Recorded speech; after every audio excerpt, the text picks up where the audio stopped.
70번씩 7번이라도 용서해야 된다라는 예수님의 말씀에 한 사람이 고민이 빠졌습니다.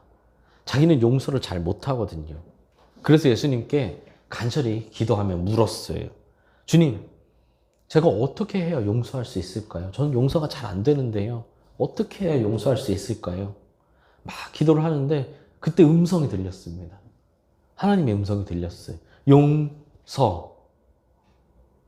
그 남자가 말했습니다. 그러니까 예수님, 그러니까 용서하라는 건 알겠는데 어떻게 해야 용서할 수 있나요? 근데 또 다시 음성이 들렸는데 또 마찬가지로 용서라는 딱 2글자만 틀리는 겁니다. 이 남자가 답답해서 소리쳤어요. 아니 주님 왜 자꾸 같은 말만 반복하십니까? 그래서 예수님이 답답하다는 말씀으로 다시 한번 말씀하셨습니다. 용쓰라고. 네. 용서가 아니라 용서였던 겁니다. 우리 성도는 예수님의 성품을 따라 용서와 사랑을 실천해야 한다고 했었죠. 우리 지난 한 주 동안 어떤 옷을 입으셨습니까? 긍휼과 자비와 겸손과 온유와 오래 참음의 옷을 입으셨습니까? 그 옷을 입으셔야 합니다. 그리고 그 다음에 어떻게 해야 된다고 했죠? 사랑으로 꽉 묶어야 한다고 했습니다. 그렇죠? 네. 마지막에 옷을 다 입고 묶지 않으면 아무 소용이 없다고 했었던 것처럼 이 예수님의 성품의 옷을 입고 그 다음에 마지막에 사랑의 끈으로 꽉 묶어야 한다고 했었죠. 성도에게 가장 어울리는 패션은 예수님의 패션인 줄 믿습니다. 그리고 이어진 오늘 본문에서 성도는 평강과 감사 속에서 살아야 한다고 말합니다. 오늘날 평강한 삶, 감사하는 삶, 이러한 삶이 세상 모든 사람들의 원하는 1순위의 삶은 아닐 겁니다. 사실 평강과 감사보다 더 원하는 삶들이 있어요. 더 앞서는 가치들이 많이 있다는 거죠. 그러나 성도는 이 평강과 감사의 삶을 제일 우선해야 하는 줄 믿습니다. 결국 그것이 나에게도 제일 큰 행복이기 때문이죠. 예수님은 요한복음 14장 27절에서 이렇게 말씀하셨습니다. 나의 평안을 너희에게 주노라. 내가 너희에게 주는 것은 세상이 주는 것과 같지 아니하리니 너희는 마음에 근심하지도 말고 두려워하지도 말아라.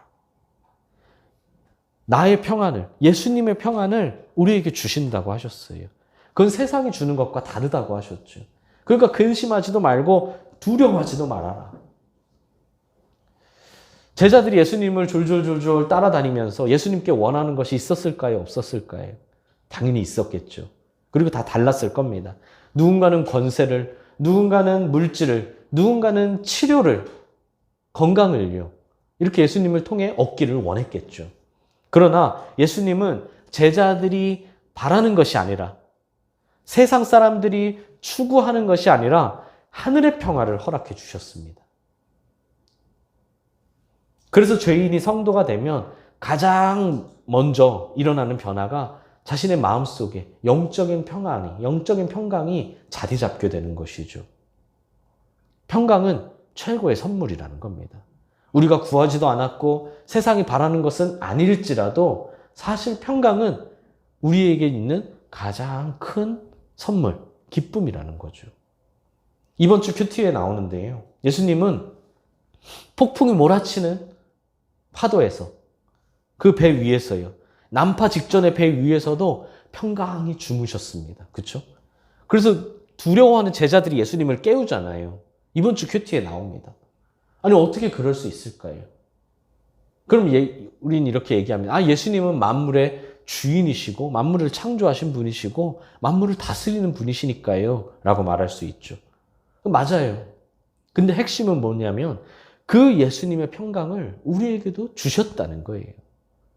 우리는 우리만의 평강이, 나만의 평강이 있는 게 아니라 예수님의 평강을 우리에게 주셨다는 겁니다.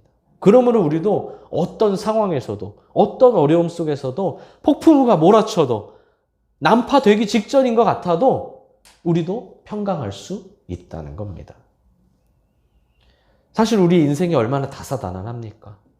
산이 아무리 높다고 한들, 아무리 험하다 한들 인생보다 굴곡지진 않은 것 같습니다. 사람이 인생만큼 굴곡진 것이 없어요. 그러나 아무리 모진 비바람이 불어와도 아무리 크고 높은 파도가 밀려와도 예수님을 신뢰하고 의지하는 사람은, 예수님과 늘 동행하는 사람은 항상 평강할 수 있는 줄 믿습니다. 예수님은 제자들에게 주기도문을 가르치신 후에요, 보물을 하늘에 쌓아두라고 하셨죠. 이 땅에 쌓아두지 말고 보물을 하늘에 쌓아두라고 하셨습니다. 그러면서 뭐라고 하셨죠? 먼저 그의 나라와 그의 의를 구하라 라고 하셨어요. 그리하면 이 모든 것을 너희에게 더하시리라 하시면서요. 그러면 누가 하나님의 나라와 의를 구할 수 있느냐는 겁니다. 주기도문에 나오듯이 누가 구할 수 있을까요? 바로 일용할 양식을 걱정하지 않는 사람. 그 사람이 바로 하나님의 나라와 의를 구할 수 있죠. 그럼 누구를 말하는 건가요? 일용할 양식을 걱정하지 않는 사람. 부자를 말하는 건가요? 아닙니다. 부자는요, 부자 나름대로 걱정이 많아요. 오히려 부자가 아닌 사람보다 걱정이 더 많습니다, 사실요. 그러니까 그래서 부자가 되는 거기도 하고요. 우린 부자가 되면 걱정 없이 살 것 같지만 부자는요, 부자대로 걱정이 많습니다. 사실 우리도 보십시오. 우리 걱정하잖아요. 근데 정말 우리 일용할 양식이 없어서 걱정합니까?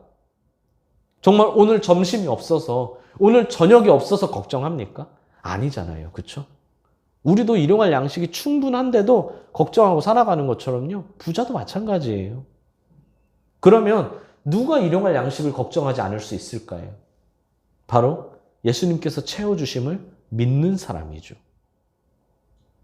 지금 내가 일용할 양식이 있든 없든 일용할 양식은 주님이 채워주실 거야. 나는 이 믿음이 있는 사람, 이 믿음이 있는 사람이 일용할 양식을 걱정하지 않습니다. 왜요? 주님은 우리에게 뭐라고 말씀하셨나요? 걱정하지 마라, 두려워하지 말아라. 이 말은 무슨 말인가요? 내가 책임져 준다는 말씀이시거든요.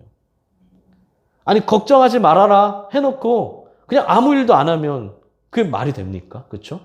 걱정하지 말라 하신 말씀은 책임져 주신다는 말씀인다는 겁니다. 그러므로 이 말씀을 믿는 사람은 걱정하지 않습니다.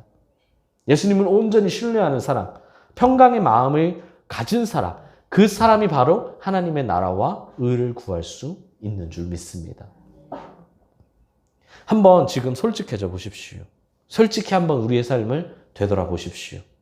우리가 가난해서 예수님을 믿지 못하고 있나요? 가난해서 믿음으로 살지 못합니까?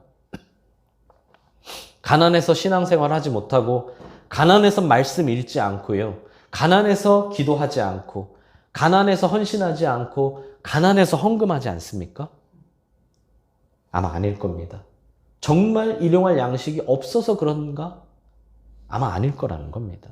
아니면 정말 딱 일용할 양식만 있기 때문일까? 사실 이것도 아니라는 거죠. 그럼 그 이후로 내 삶이 좀 나아진 뒤에는, 어느 정도 내 삶에 여유가 생긴 뒤에는 예수님을 잘 믿고 있습니까?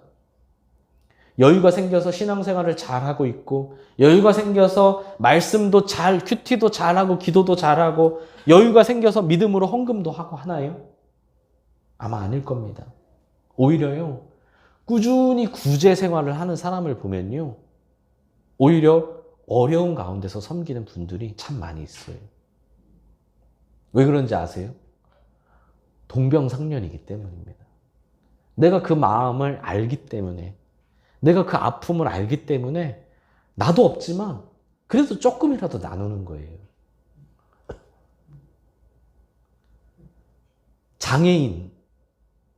장애인을 사실 누가 도울 수 있을까요? 이 비장애인은요, 내가 돕는다고는 하지만 아무리 그래도요, 전심으로 도울 수가 없어요. 사실요. 누가 도울 수 있어요?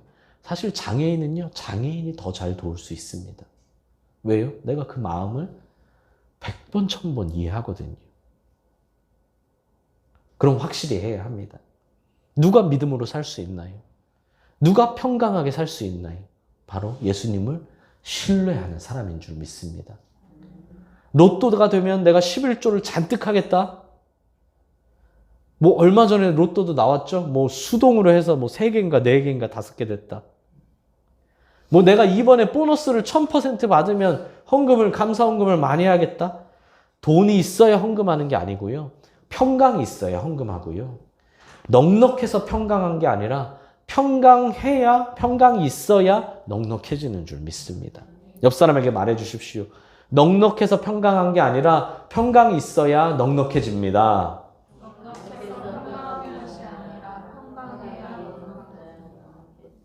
네. 그래서 바울은 우리에게 그리스도의 평강이 우리의 마음을 주장하게 하라 라고 했습니다. 그리스도의 평강, 예수님의 평강이 우리 마음을 주장하게 해라. 주장하게 하라는 뜻은요, 지배하게 하라, 다스리게 하라 라는 말로도 바꿀 수 있는데요. 좀 더 정확한 뜻은 뭐냐면 스포츠 경기에서 심판이 정확한 규칙에 따라 정확한 판단을 내리는 것을 의미합니다. 주장하게 하라 라는 뜻은요, 스포츠 경기에서 심판이 정확한 규칙에 의해서 정확한 판단을 내리는 것. 어떤 스포츠든지요, 경기를 쭉 보다 보면요, 꼭 그날 경기에 결정적인 순간이 한두 번씩 나옵니다. 이 스포츠 경기를 좋아하시는 분들은 아실 거예요. 축구는 뭐죠? 우리 월드컵도 했잖아요. 축구는 뭐가 중요한가요? 퇴장이냐 아니냐, 페널티킥이냐 아니냐. 그래서 요즘은 VAR을 보잖아요. 그죠? 정말 이게 퇴장까지 갈 반칙인지, 정말 이게 페널티킥이 그 선 안에서 반칙한 건지, 선 밖에서 반칙한 건지, 이걸 봅니다. 야구는 뭘 보죠? 아웃이냐, 세이브이냐, 공이 먼저 갔냐, 발이 먼저 갔냐, 이걸 보고요. 또 홈런이냐, 파울이냐, 이렇게 홈런 라인이 있잖아요. 그래서 그 홈런 안쪽으로 들어갔냐, 홈런 바깥쪽으로 들어갔냐, 이걸 판단합니다. 배구는요, 배구는 선이 있으면 공이 인이냐, 아웃이냐. 그래서 요즘 배구 경기를 보시면 아시겠지만요, 이 화면으로 딱 보여줍니다. 화면으로 이게 시뮬레이션이 돼가지고요, 공이 날라와서 탕 찍으면 바닥에 어떤 모양으로 공이 찍혔는지 이런 것까지 다 화면으로 보여줍니다. 그래서 인인지 아웃인지, 혹은 네트에 내가 손이 닿는지 안 닿는지, 이런 중요한 순간에 심판이 판정을 하죠. 그렇게 결정적인 순간이 오면 어떤가요? 그 상황의 심판의 판단에 따라 그날 전체 경기의 분위기가 완전히 달라집니다. 완전히 이기고 있다가도요, 그 판정 한 번으로 분위기가 확 바뀌어서 역전이 되기도 하고요. 완전히 지고 있다가 그 판정 한 번으로 힘을 내서 경기를 끝까지 이겨내기도 합니다. 그 승패, 그 판단 하나로 그날 승패가 결정된다고 해도 과언이 아닐 정도로요. 그럼 그때 심판은 어떻게 해야 되나요? 당연히 정확한 규칙에 의해 정확한 판단을 내려야겠죠. 자신의 생각이 아니라, 내가 눈으로 본 게 아니라 정확한 규칙으로, 또 여러 가지 장비로 정확한 판단을 내려야 합니다. 이처럼 그리스도의 평강이 우리의 마음을 주장하게 하라라는 건, 성도는 모든 선택의 순간에서 그리스도의 평강을 쫓아 판단을 내려야 한다는 겁니다. 내 생각으로, 내 기준으로 판단을 내리는 게 아니라 그리스도의 평강을 기준으로, 그 기준으로 정확한 판단을 내려야 한다는 겁니다. 모든 선택에서예요. 왜냐하면 그 한 번의 선택에 따라 내 인생의 분위기가, 내 인생의 승리의 유무가 바뀔 수도 있기 때문이죠. 아까 말씀드렸다시피 우리의 인생은 참 굴곡이 많다고 했어요. 우리는 매 순간 결정하고 매 순간 끊임없이 선택합니다. 그때 우리의 내 눈에 이롭게 보이는 대로 선택하고 결정하지 말고, 내 눈에, 내 생각에 이로운 대로 하지 말고 성령님이 주시는 그 평강의 마음으로 선택하라는 겁니다. 내 눈으로 선택한 그 선택은 잠시만 이로울 뿐이지만 성령님의 선택은 영원한 이로움이기 때문입니다. 할렐루야. 우리는 이 평강을 위해 한 몸으로 부르심 받은 줄 믿습니다. 이 평강은 위로는 하나님과의 평화, 하나님과의 관계 회복을 의미하고요, 아래로는 성도 사이의 평화, 이웃 사이의 관계 회복을 의미하죠. 우린 주 안에서 하나라는 겁니다. 예수님을 머리로 한 몸이라는 거죠. 이렇게 한 몸인데, 내가 한 몸인데요, 팔이 아프다고 해서 다리가 낄낄대면서 좋아한다거나, 그렇죠? 다리가 아프다고 팔은 마음이 편할 수 있을까요? 그럴 수 없다는 거예요. 한 몸이니까요. 내가 아니라 다른 지체가 약하거나 아파도 결국은 내가 아픈 것이라는 거죠. 한 몸이니까요. 팔이 아프다고 다리 괜찮다고 괜찮은 사람이 어디 있어요. 그렇죠? 팔 아프면은 내가 힘든 거잖아요. 우리는 예수님을 중심으로 유기적으로 연합되어 있기 때문이죠. 팔과 다리는 분명히 다릅니다. 위치도 다르고요. 하는 일도 다르고요. 역할도 다르고 능력도 달라요. 하지만 한 몸이라는 겁니다. 다르기에 서로의 다름을 인정하지만 그래서 있는 그대로 받아들이지만 예수님 안에서 하나임을 명심해야 하는 줄 믿습니다. 옆 사람에게 말해 주십시오. 우리는 한 몸입니다. 우리는 한 몸입니다. 골로새 교회는요. 여러 이단들의 영향으로 알게 모르게 조금씩 분열되고 있었어요. 분열이 얼마나 마음 아픈 일인가요? 처음엔 아무리 작은 분열일지라도요. 나중에는 결코 걷잡을 수 없는, 감당할 수 없는 일이 돼버리죠. 그러므로 그리스도의 평강으로 분열의 상처를 치유하고 더욱 온전히 연합되어야 할 줄 믿습니다. 성도는 개인적인 신앙, 개인적인 승리를 넘어 공동체의 신앙과 승리를 바라볼 수 있어야 한다는 겁니다. 내가 잘 되는 것도 중요하지만 우리 공동체가 잘 되는 것도 똑같이 중요하다는 거예요. 최근 우리 교회를 다시 꾸미고 세우고 있죠. 이것도 그 일환 중에 하나입니다. 그냥 내가 잘 되고 내가 나름대로 잘 풀리고 있다고 만족하지 말고 성도는요, 우리 공동체의 신앙, 공동체의 승리를 구하며 살아야 한다는 거예요. 우리 이렇게 교회를 꾸미고 하는 것도요, 많이 부족합니다. 일손도 부족하고 재정도 부족하고 다 부족해요. 근데 남의 일인 것처럼 팔짱 끼고 있는 게 아니라 나의 일이라는 걸 알아야 한다는 거죠. 만약 내가 공동체에 관심이 없고 나 자신에게만 관심이 있다면 깊이 생각해 볼 문제입니다. 성도에겐 교회가 그리스도의 평강으로 충만하도록, 교회에 속한 각 지체들이 그리스도의 평강이 충만하도록 오늘 본문 말씀대로 그리스도의 평강이 주장하도록 해야 할 의무와 사명을 갖고 있기 때문입니다. 나만 평강이 가득하다고 되는 게 아니라요. 내가 내 옆자리에 앉은 사람이 평강할 수 있도록 함께 노력해야 되고요.